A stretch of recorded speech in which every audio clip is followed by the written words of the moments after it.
Welcome to Treasures of Knowledge with Kimberley. This is a YouTube discussion on the scriptures. This series is on the Old Testament, and today's episode is one of three parts of an overview of the Old Testament.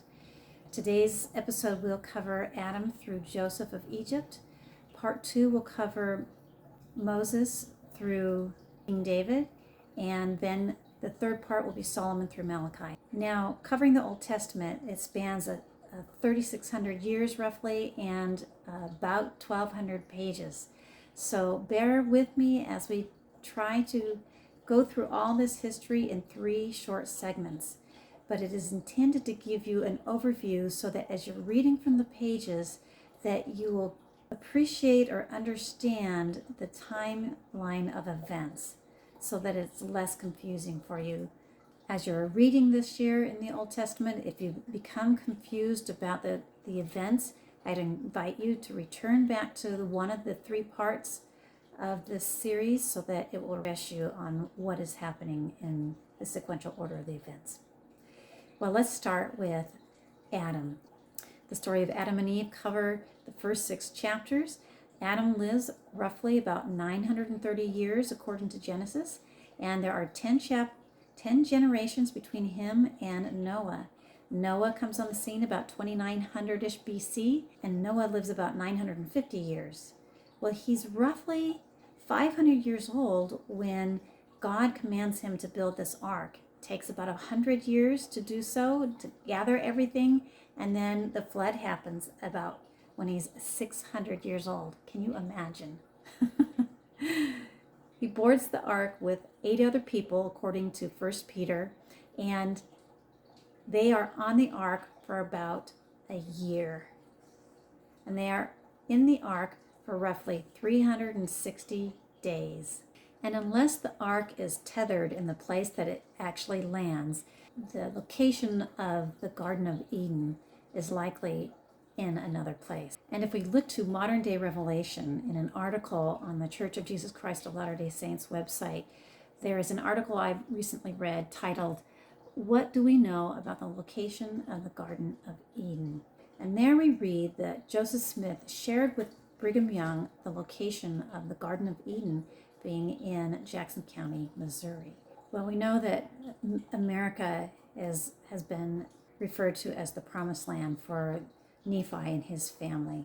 And with the freedoms that have been established on this country and the coming of the gospel of Jesus Christ, prophesied New Jerusalem being established on this continent, it's not a far stretch to imagine that this would also be the prized location for the Garden of Eden.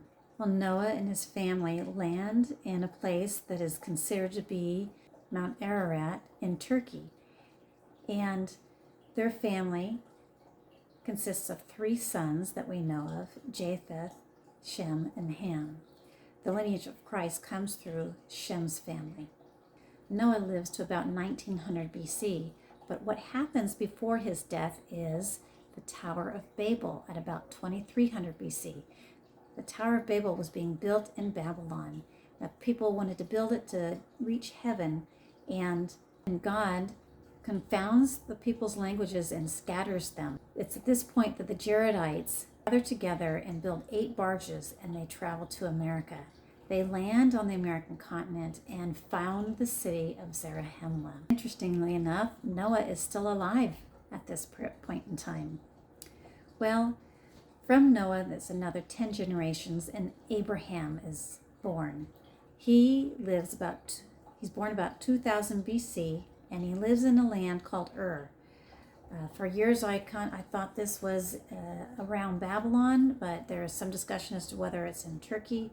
It doesn't really matter where this location is, but Abraham lives there and does meet and marry Sarah, and it is at this point that God visits Abraham and tells him of the covenant and the promise of his seed. Well, there is a famine in the land, and it's so bad that his brother Haran dies. So he takes his nephew Lot and Sarah and Abraham's father Terah to the land of Haran. They live there for a while and leave Terah there and travel to Canaan. They're there for a short period of time, and the famine again is bad, and they travel into Egypt, then returning not too long afterward to the land of Canaan. Well, a number of years pass by, and Sarah and Abraham are not able to have children, and Sarah gives her handmaiden Hagar to bear a child, and she bears Ishmael. Sarah continues to be barren and is jealous of Hagar's son and casts her out. And in Genesis 17, it goes on to say that this son will also become a great nation of 12 princes. Many years pass by, and eventually the angel comes to Abraham and tells him he will have a child. And at the age of 100, Isaac is born.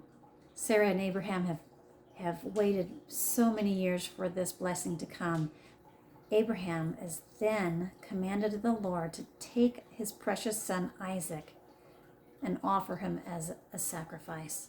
Isaac was a young teenage boy, but he's roughly about a 40-year-old man, and they are told to travel to a distant land for the sacrifice, which also happens to be the plot of land that David purchases and Solomon builds the temple on.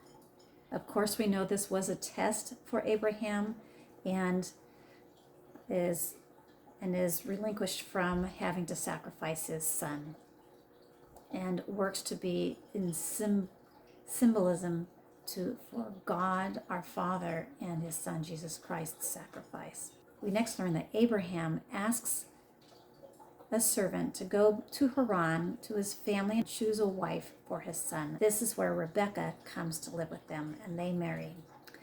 Eventually have twins, Jacob and Esau, and we know the story of Esau selling his birthright to Joseph for a mess of pottage. This causes angst between the two of them, and Jacob leaves the land and goes to Haran. This is where he meets Rachel, and he works for her father for 7 years and then is deceived and is given Leah to marry.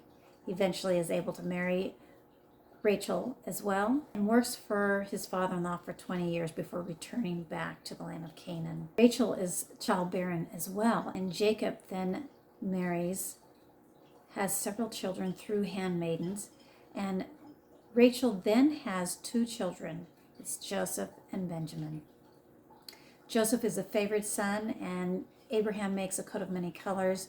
The other brothers are jealous of him and sell him to slavery, where Joseph ends up in Potiphar's home as a slave. Potiphar's wife makes an advance on Joseph, who denies her, and she has him put in jail. While in jail, he becomes renowned for interpreting dreams, and eventually interprets dreams for the Pharaoh. And the Pharaoh releases him and is put into jail.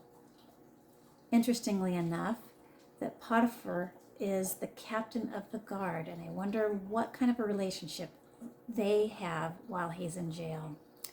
But Joseph becomes renowned for interpreting dreams, and does so for the Pharaoh, and then the Pharaoh calls him to be his second in command. God gives him some revelation about a famine, so he prepares for it by collecting all the excess food in the land for 7 years. Then there is a sore famine for another 7. This brings Joseph's family into Egypt to get food, and then we have the story of Joseph and his brothers reuniting, and his family coming to Egypt. The Pharaoh gives Joseph's family the land of Goshen to live, and they are there for many years. There are 70 family members that come into Egypt, and they grow in power and strength, so much so that the new Pharaoh of the land is threatened by their strength and then begins to enslave his people. We'll end there and begin with the story of Moses on our next episode. Thank you for joining me today.